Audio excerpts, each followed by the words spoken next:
હરિયાણામાં વિધાનસભાની 90 બેઠક પર છેલ્લા 1 કલાકથી મતદાન યથાવત 1031 ઉમેદવાર ચૂંટણી મેદાને કેન્દ્રીય મંત્રી મનોહરલાલ ખટ્ટર સહિતના દિગ્ગજોએ કર્યું મતદાન. નેપાળમાં ભારે વરસાદ ખાબકતા ફરી બિહારમાં પૂરની સ્થિતિ. નદીના રૌદ્ર સ્વરૂપથી ઘર અને પશુઓ તણાયા. ગંગા નદીના જળસ્તરમાં પણ વધારો.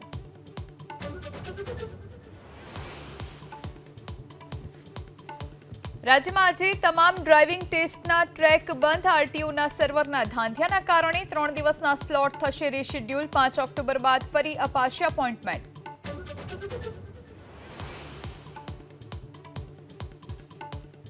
પ્રધાનમંત્રી મોદી આજે મહારાષ્ટ્રના પ્રવાસે.